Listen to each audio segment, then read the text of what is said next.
So I am here to talk about monorepos at scale. So I am myself Mariappan Subramanian. I will try to, this will not be a tech deep dive into implementing a monorepo or something. Like I will talk about a perception shift. Like I will come to this statement again. So I'll be using this all through my presentation. So this is a result of realization of that perception shift, which I'm going to talk about. Okay. So before getting into the topic, like let me pinpoint few things, because like when I say monorepos, right, everyone would expect something else from the talk. So we will not be hovering much around the debate surrounding monorepos. I'll not get into the debate like whether monorepo is good or not, like should I go with that approach or not things. Also, I'll not be talking about any particular monorepo tool or its implementation, architecture behind it, or history of monorepos and all this. You can find all these things whenever you hit the keyword monorepo on internet, right? You will get all these stuffs. So instead, what would be the exact agenda is like, I'll give an introduction on what is a monorepo, okay, and how companies are scaling monorepos. I'll share a few stories on that and how we managed to do that at Freshworks Marketplace, and like how we started with it and how we are what we are seeing like going forward. And I will also discuss some points on why it may not be a thing for everyone. Like, and I'll touch upon few effective monorepo development practices and end with the benchmarking term. So basically, this is like, as I told, I will not be talking about any implementation. I'll talk about the general perception shift, like what are the things we experienced and what are the learnings from others' experience. So just to give an intro on what is a monorepo. Now, before that, like how many of you here were worked with monorepo before? I swear like these guys will have more context than me on monorepos. So because I haven't implemented a very huge monorepo at all, but like I was experimenting how much can a monorepo scale and all this stuff. So what is a monorepo for those who haven't heard much about it? So this was one convincing or like engaging definition I found on internet. So monorepo, as the name indicates, is just a single repository, okay, where you will have multiple distinct projects with well-defined relationships. This is the key differentiator in it, well-defined relationships. So you can imagine like if you see the picture at, here, right, there's a tree with many branches, right? So it's a huge tree with many branches. So you can imagine a monorepo like this, like it's a huge repo, or not necessarily a huge repo, but a repo with multiple projects, but they have well-distinct relationships. Okay. So when I say projects, right, it can be anything. Like it can be an individual project, separate teams project, as well as reusable packages or like some libraries, whatever. So how is it different from the conventional way of building applications that? So usually if you take, let me talk like in context of Freshworks even, there can be multiple team at Freshworks. We have multiple products. So usually how it would be like, there will be a repo owned by a team, particular team. What they will be doing is like, they will develop, maintain and ship, right? So I may not know what that particular team is doing. So this is how we operate. Like if you take any startup or like companies operate, okay, this is a conventional way of operating. So the same thing, like if you see the picture at this right, we can take same Freshworks organization. If I bring all those repos or all those projects together under one roof, okay, and like if you see here, there is a repo A, repo B, and there is a library A, library B. So all these can, like for example, repo A can use library A, and library A in turn can use library B. All this will be under one roof. So this is basically a monorepo. So when I, like now you can ask me, do you mean like dump every code in a single repo with some folder structure and you call it as a monorepo? Not exactly. That is monolith architecture. Okay, so this is one of the most common misunderstood or misconception about monorepo. Like everyone think like I'll just dump all my projects in a single repo and we call it as a monorepo. So that's actually monolith. It's not exactly the same as monolith. If you see the picture, like these both pictures, this is the first thing which I have talked about. Like everything is connected in a root, as I told in context of monorepo. But it's at the end of the day, it's just a big repo, right? Like I have many branches and it's just a big repo. If you look at the picture at the right, so there are some routable components and there are some reusable components, and I have some data parts separately. So I'm trying to bring this monolith structure with some meaningful separations, as well as establishing some relationship among them. This is a modular way of building application. Okay. So we should, like, just to not to confuse with the big repo. So monorepo is can be small, like it can be as small as it can be. Okay, it's not always like imagining like it's a huge repo. So post this, like I will talk about certain user stories. So before getting into this slide, right, I want you to remember two questions. Okay, so one is how big a monorepo can scale. This is first question which was in my mind when I started reading about monorepos. Like, because everyone will have a doubt, right? If I'm bringing all my projects under one roof, at some extent, I'll end up having so many projects. So will it scale? Like, will it help me in long run? This is one question which I had. And the second question is, should I actually choose a monorepo approach or not? So these are some two common questions which everyone would consider when thinking about monorepos. So to answer the first question, we'll go through a case study of Google. Okay. So Google is one of the most popular, known, biggest monorepo users out there. So like there was a report published at ASEAN. Okay. So it's a popular computer association. I think the full form is Association of Computing Machinery. It's from US. It's been a very it's popular organization, and it was published. I guess it's on 2015. I guess. So according to this report, right, as of 2015, Google has a single repo which hosts around 1 billion lines of code in a single repository. You might be using some popular Google services which were part of this repo. I'm not saying every Google services are part of this repo. Like for instance, if you take Android, source code is like not part of this monorepo. Okay. So, but most of the popular services which you might use can be part of this repo. And like this model has worked well for them for over 23 years. Okay. And still it's pretty much the same. Like recently I asked the same question in a Stack Exchange forum, and I got reply from few Google engineers that this model is pretty much the same, and they are even made some enhancement in their existing models, and they're doing better, is what I hear. So this actually this some massive scale. I will come to the scale part in detail again in coming slides. But so this answers my question, right? If Google can scale it to this level, why can't I? That shouldn't be a hindrance for me to go with a monorepo approach. So how Google is doing it? It's a big story. It can be a separate presentation in its own. I'll not let's park that for a while. But let's think about why would someone do it, right? Why would someone dump 1 billion lines of code in a single repository? What would they benefit from it? Any guesses? Why would they dump? Not dump actually. Why would they bring all their code in a single place? Sorry. Yeah. Okay. 1 point, maintenance. Sorry. Yeah. Okay. So there can be many reasons. I can list out. Okay. But I don't want to get into those advantages or disadvantages thing. Rather, what I'll do, I'll pinpoint few things which are not specific just to Google, like for any company considering monorepos. So first thing is extensive code sharing and reuse. They can share code and reuse as much possible, right? For example, you can take any of the Google application. Okay, you can uniquely identify a Google application. You can differentiate a Google application from its competitors like Microsoft.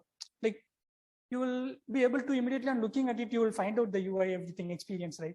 So what top companies do is not just top companies. What every company strive to do is build a unique experience, but strive to stay consistent across their products. It will differ from their competitors, but they strive to, for example, Google has thousands of products, means they will try to be consistent across those 1,000 products. So having said this, they have to rebuild certain things again and again, right? If it's a separate repo. So it makes sense for a company like Google to consider a monorepo approach where they can reuse as much as possible. And it's not just about reusing, like they can organize it better. They can like boost developer productivity in many forms. I'll not get into more details. I'll just point out other things, other common things like that. These things would be like pretty evident on reading itself, consistent tooling. Like for instance, take in our company, like what happened is like, we'll have some kind of linting configuration in one repo. There was one developer who used to work only on that repo. He has been working in that for years. Like one fine day, like he want to try it some other repo. He made changes in a couple of files. Okay. And with that remembrance, he ran yarn link command in this particular repo. And he got changes in hundreds of files. Okay.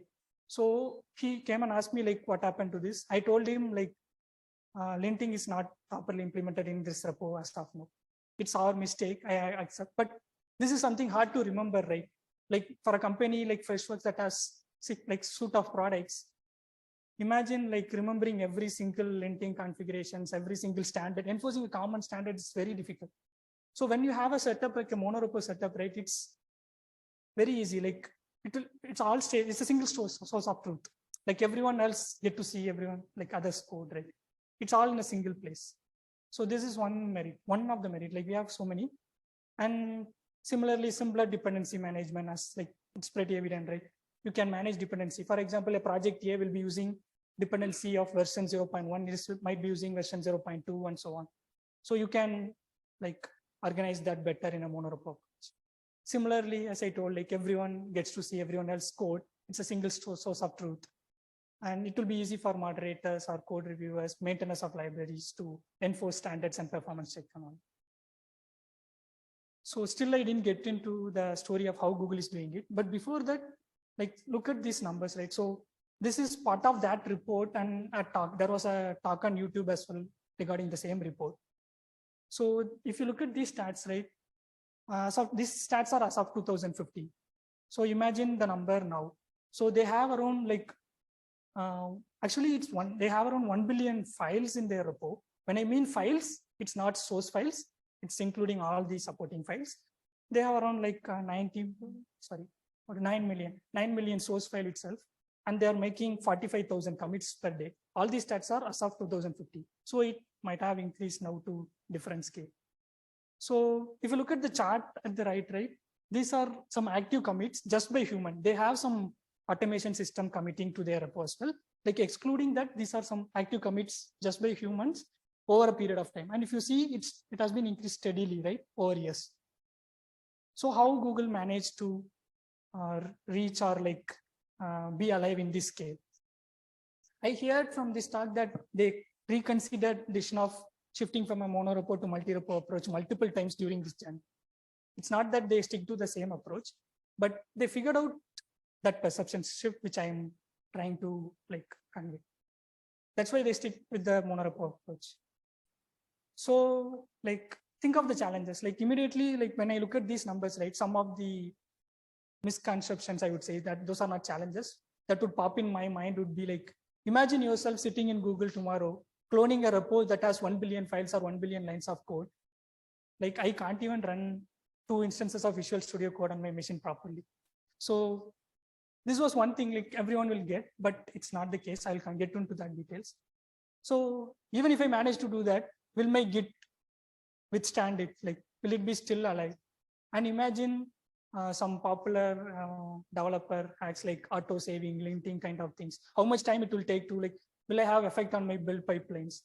Like, would I put like start my build and come after a day, look at it? So these are not challenges actually. These are some misconceptions which I got, right? So I started reading more about it. So the actual thing is that as and when a company grows or a repo grows, right, they start focusing on certain things. Can anyone tell me like what is the biggest asset of a company? Like it's a general question. Don't think deeper. It can be anything. I'm just asking your opinion. What would be the biggest asset of a company like Google or Microsoft? Sorry? Yeah, data, right? For a company like Google, it's data.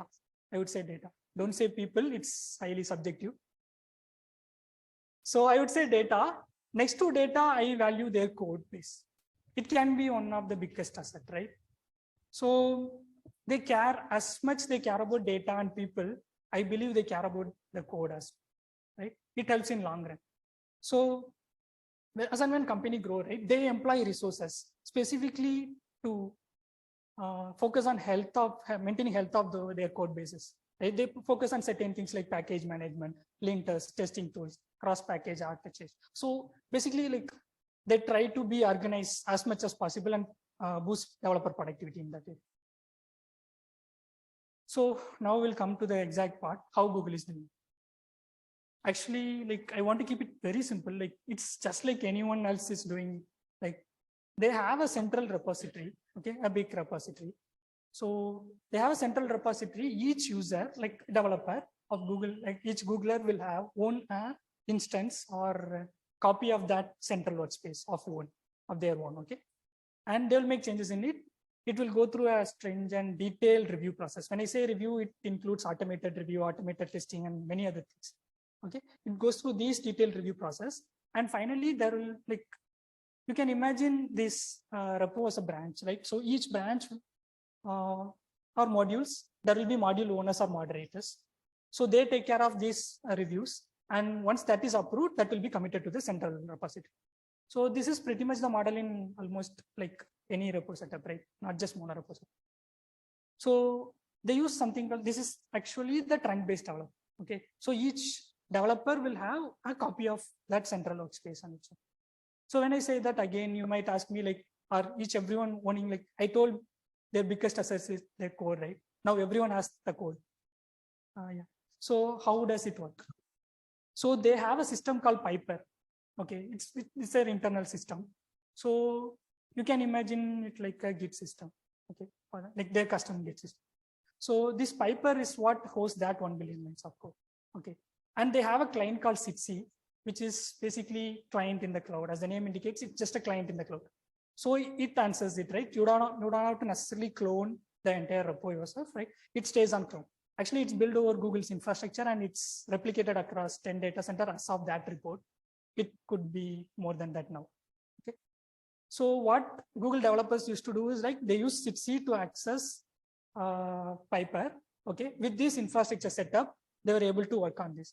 And besides this, like there is a lot of work going in. I will not get into that detail, but they have done so many work with respect to latency and caching mechanisms to boost developer productivity and ensure it doesn't hurt them much, right? So they have employed resources over years. They have built this system.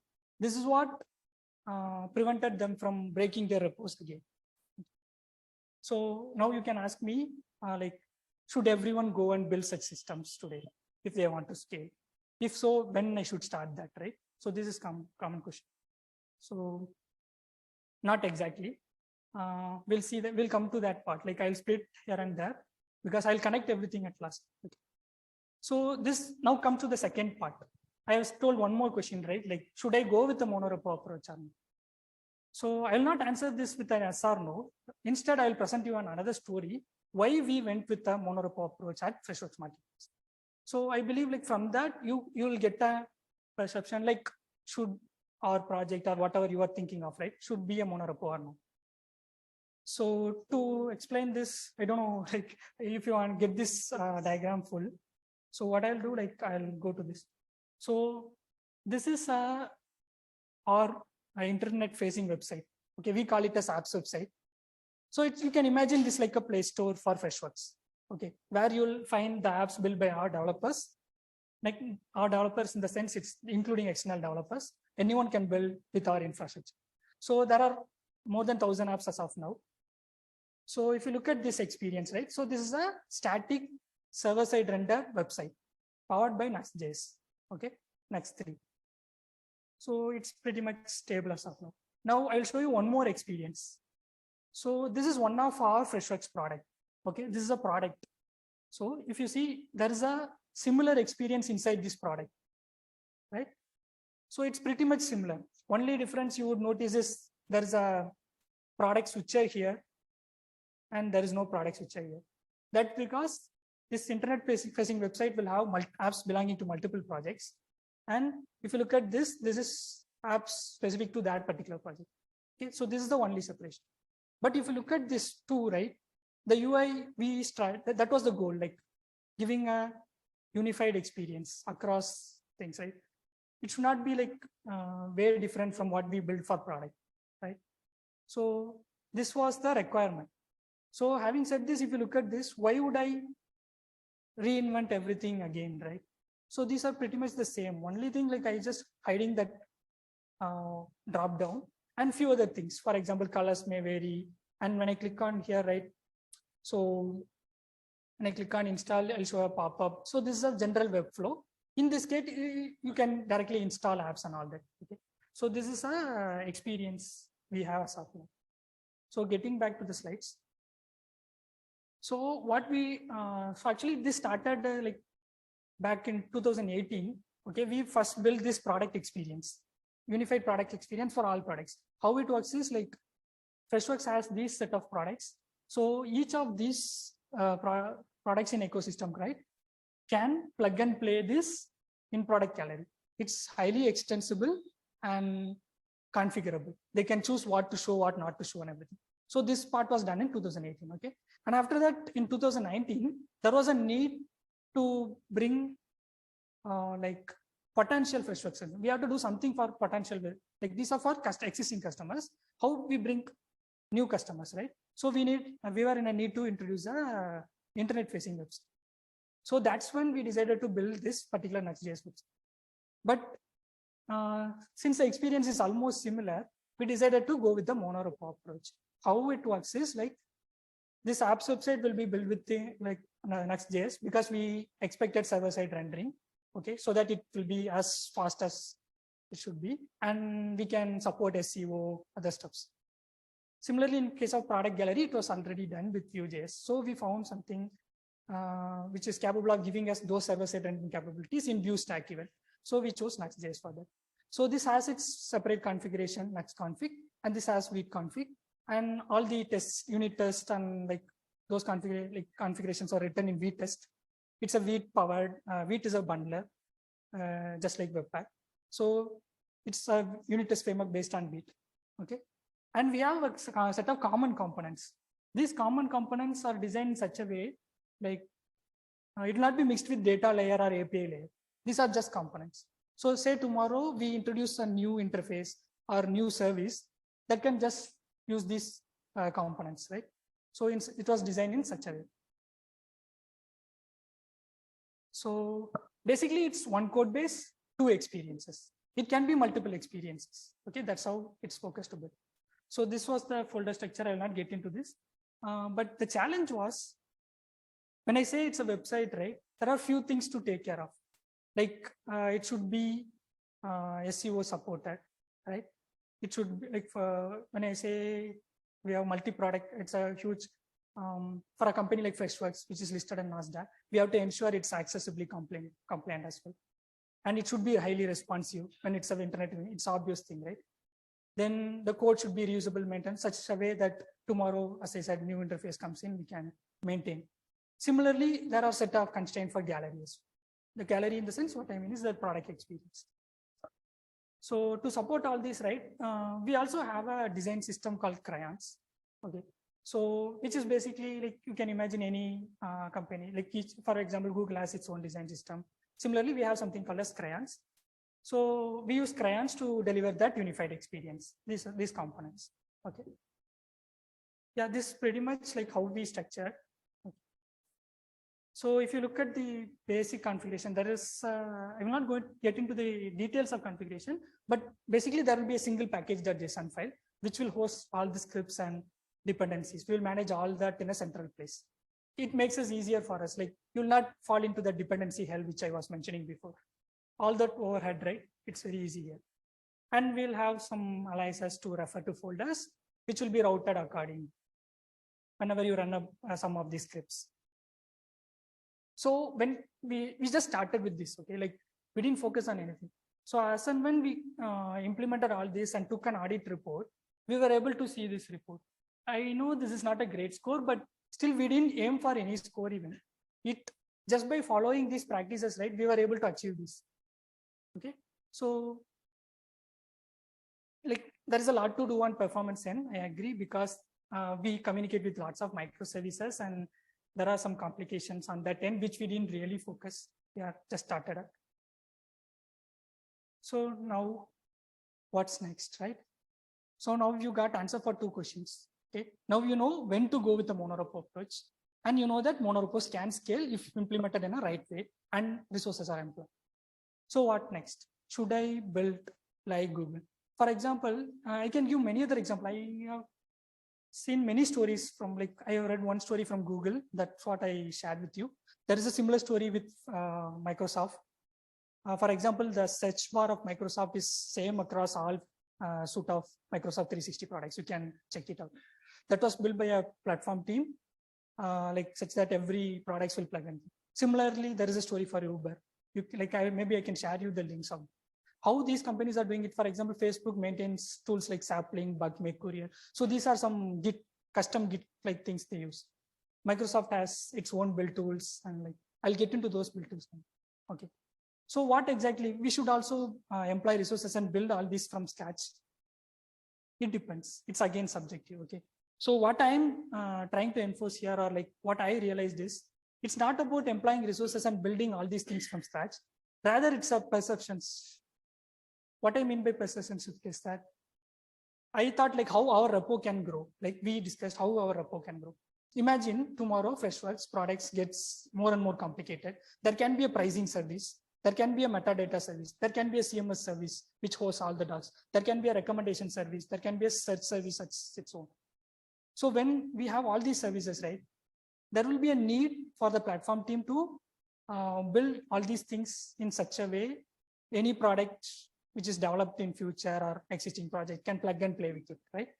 So when I say this, our 2-repo approach will become more and more complex.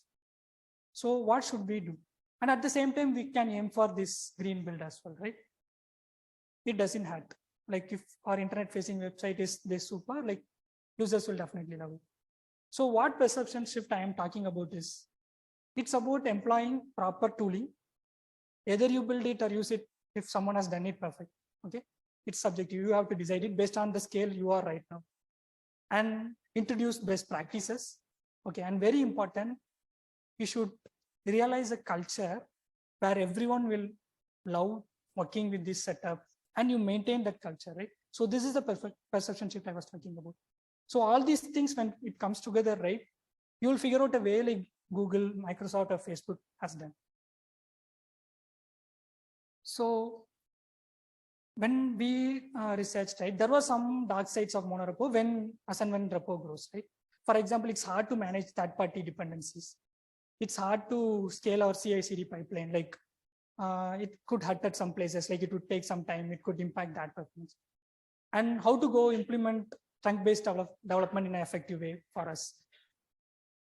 And how to like introduce ownership at each level and make people obey that, or introduce that culture in place.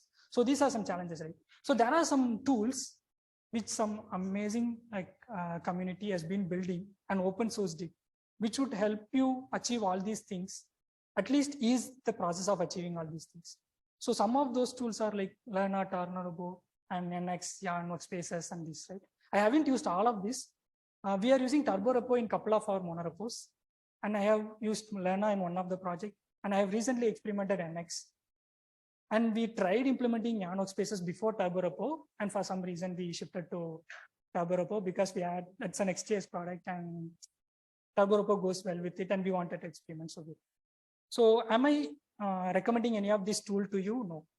I'm telling these tools can mitigate or tame that dark sides of monorepo and help you ease the process of implementing at least the next shift which I'm talking about, right? After setting up the monorepo, what you can do, you can think about these things. So okay, so actually, like I thought of running a benchmarking live, okay, but I think it will take more time. Rather, I would show the previous benchmark result because I don't want to advocate a tool here. Okay, so it's not important. Actually, like I told a tool called NX, right? So the founder himself, when TurboRepo is released, he ran a benchmark and he wanted to disprove that like TurboRepo claimed they were extremely fast tool out there. So he ran a benchmark on a large monorepo and presented a benchmark result claiming the proof which the TurboRepo claimed is false. Okay, so it was a common thing which goes in Vue community. So these are some references because like these are some references I would give 100% credit. Like I took all these things from these references. These are some amazing references you can. I'll show the benchmark result, but before that, an advanced disclaimer, I'm not promoting or advocating any tool. Rather, I'm talking about the perception shift. For the scale currently we are in, we are considering tools.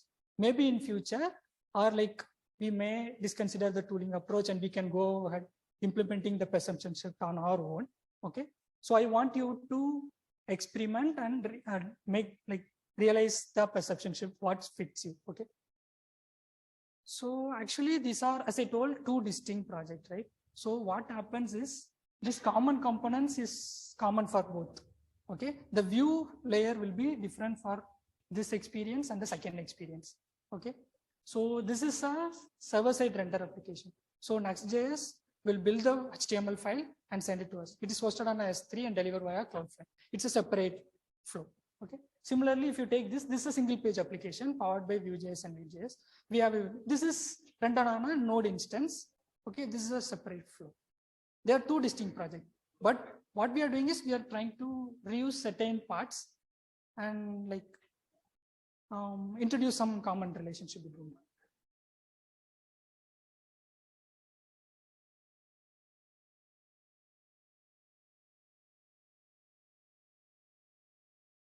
Yeah, okay. Instead of using like package managers or build pipelines specifically for each of the repo, we brought it in the central space. For example, this Jenkins file will be responsible for doing this job. Basically, you can command it to do, like for example, I can ask it to build for website, it will server side, it will run and build the server side rendering file. When I ask it to render, build for single page application, it will do, right? Why you needed two different files? And like, it's hard to maintain both, right? Introducing change and all that.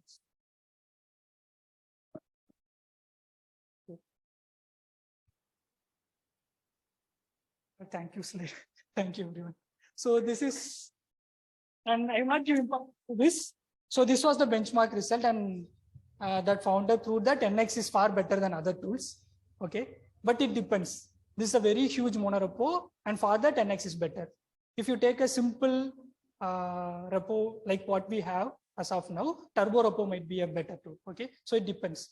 So you can run for your projects and decide. Okay, thank you, everyone.